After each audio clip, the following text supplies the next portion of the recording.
ಎಲ್ರಿಗೂ ನಮಸ್ಕಾರ. ನಾನು ನರೇಂದ್ರ ಎಸ್ ಗಂಗೊಳ್ಳಿ ಮಾತಾಡ್ತಾ ಇದ್ದೀನಿ. ಚೋರಿಕಿಯಾರೆ ಸಂಚಿಕೆ 54ಕ್ಕೆ ಸ್ವಾಗತ.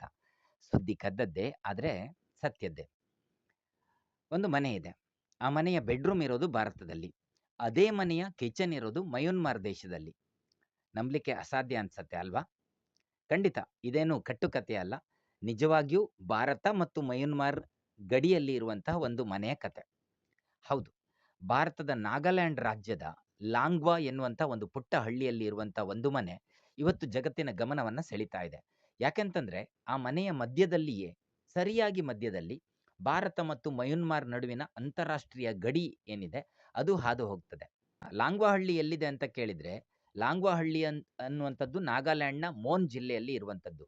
ಇದು ಭಾರತ ಮತ್ತು ಮಯನ್ಮಾರ್ ಗಡಿಯ ಅಂಚಿನಲ್ಲಿರುವಂಥ ಹಳ್ಳಿ. ಇಲ್ಲಿ ವಾಸ ಮಾಡುವಂಥವರು ಮುಖ್ಯವಾಗಿ ಕೋನ್ಯಾಕ್ ಅನ್ನುವಂತಹ ನಾಗಾ ಜನಾಂಗಕ್ಕೆ ಸೇರಿದಂಥವರು.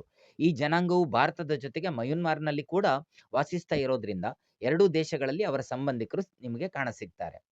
ಅಸಲಿಗೆ ಈ ಪರ್ಟಿಕ್ಯುಲರ್ ಮನೆ ಯಾರ್ದು ಅಂತ ಕೇಳಿದ್ರೆ, ಇದೇನು ಸಾಮಾನ್ಯ ವ್ಯಕ್ತಿಯ ಮನೆಯಲ್ಲ. ಅದು ಕೊನ್ಯಾಕ್ ನಾಗಾ ಜನಾಂಗದ ಸಾಂಪ್ರದಾಯಿಕ ಮುಖ್ಯಸ್ಥ, ಅಂದ್ರೆ ಅಂಗ್ ಅವರ ಮನೆ. ಅಂಗ್ ಅನ್ನೋದು ವ್ಯಕ್ತಿಯ ಹೆಸರಲ್ಲ, ಅದು ಒಂದು ಗೌರವದ ಹುದ್ದೆ. ಆ ಒಂದು ಸಂಪ್ರದಾಯದಲ್ಲಿ, ಆ ಒಂದು ಜನಾಂಗದಲ್ಲಿ ಅಂಗ್ ಅಂತಂದ್ರೆ ಆ ಒಂದು ಸಾಂಪ್ರದಾಯಿಕ ಮುಖ್ಯಸ್ಥ ಅಂತಾನೆ ಅರ್ಥ ಆಗತ್ತೆ. ಅವರು ಈ ಪ್ರದೇಶದ ಸಾಂಪ್ರದಾಯಿಕ ನಾಯಕ ಆಗಿ ಗುರುತಿಸಿಕೊಂಡಂಥವರು.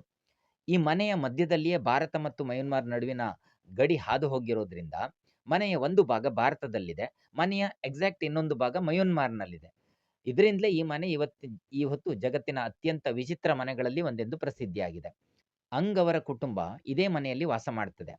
ಆದರೆ ಮನೆಯ ಯಾವ ಭಾಗದಲ್ಲಿದ್ದೀರಿ ಎಂಬುದರ ಆಧಾರದ ಮೇಲೆ ನೀವು ಭಾರತದಲ್ಲಿರ್ಬೋದು ಅಥವಾ ಮಯನ್ಮಾರ್ನಲ್ಲಿರ್ಬೋದು ಎಂದು ಹೇಳಲಿಕ್ಕೆ ಸಾಧ್ಯ ಆಗತ್ತೆ.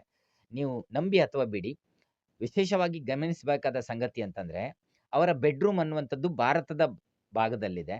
ಅವರ ಕಿಚನ್ ಅನ್ನುವಂಥದ್ದು, ಅವರ ಮನೆಯ ಕಿಚನ್ ಅನ್ನುವಂಥದ್ದು ಮಯನ್ಮಾರ್ ಗಡಿಯಲ್ಲಿದೆ.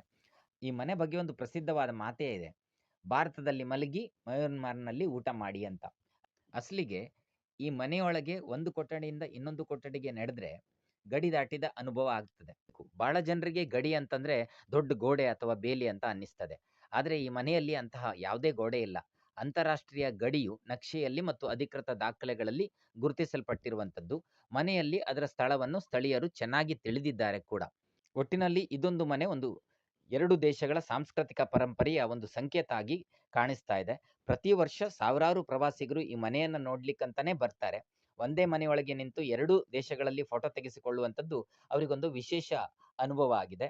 ಈಗ ಪರಿಸ್ಥಿತಿ ಹೇಗಿದೆ ಅಂತ ಕೇಳಿದ್ರೆ, ಓವರಾಲ್ ಆಗಿ ಈ ಹಿಂದೆ ಗಡಿ ಪ್ರದೇಶದಲ್ಲಿ ಸ್ಥಳೀಯ ನಾಗಾ ಜನರ ಓಡಾಟಕ್ಕೆ ಕೆಲವು ಸಾಂಪ್ರದಾಯಿಕ ಸಡಿಲಿಕೆಗಳನ್ನ ಬಿಟ್ಟಿದ್ರು. ಆದ್ರೆ ಇತ್ತೀಚಿನ ವರ್ಷಗಳಲ್ಲಿ ಬೇರೆ ಬೇರೆ ಕಾರಣಗಳಿಂದಾಗಿ, ವಿಶೇಷವಾಗಿ ಭದ್ರತಾ ಕಾರಣಗಳನ್ನೊಡ್ಡಿ ಭಾರತ ಮತ್ತು ಮಯನ್ಮಾರ್ ಎರಡೂ ದೇಶಗಳು ಕೂಡ ಗಡಿ ಮೇಲಿನ ನಿಯಂತ್ರಣವನ್ನ ಬಿಗಿಗೊಳಿಸಿದ್ದೇವೆ. ಹಾಗಾಗಿ ಪ್ರವಾಸಿಗರು ಮತ್ತು ಹೊರಗಿನವರು ಅಲ್ಲಿನ ನಿಯಮಗಳನ್ನ ಪಾಲಿಸಲೇಬೇಕಾಗತ್ತೆ.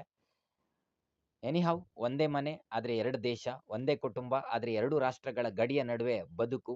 ಒಟ್ಟಿನಲ್ಲಿ ಒಂದು ವಿಚಿತ್ರ ಅನ್ಸತ್ತೆ. ಲಾಂಗ್ವಾ ಹಳ್ಳಿಯ ಅಂಗ್ ಅವರ ಮನೆ. ಅಂದಹಾಗೆ ಇದರ ಬಗ್ಗೆ ಮೊದಲ ಮಾಹಿತಿ ನೀಡಿದ್ದು ನಮ್ಮ ಗಂಗೊಳ್ಳಿಯ ಪಂಚಗಂಗಾವಳಿ ಬಳಗದ ಸತೀಶ್ ಕಾರ್ವಿ ಅವರು. ಅವರಿಗೆ ವಿಶೇಷ ಧನ್ಯವಾದಗಳನ್ನು ಅರ್ಪಿಸ್ಕೊಳ್ತಾ, ಸಾಧ್ಯವಾದರೆ ಒಮ್ಮೆ ಹೋಗಿ ಬನ್ನಿ ಅಂತ ಹೇಳ್ತಾ, ಎಲ್ರಿಗೂ ಶುಭವಾಗಲಿ. ನಾಳೆ ಇನ್ನೊಂದು ಇಂಟ್ರೆಸ್ಟಿಂಗ್ ಸುದ್ದಿಯೊಂದಿಗೆ ಸಿಗ್ತೀನಿ. ಎಲ್ರಿಗೂ ಧನ್ಯವಾದಗಳು. Thank you.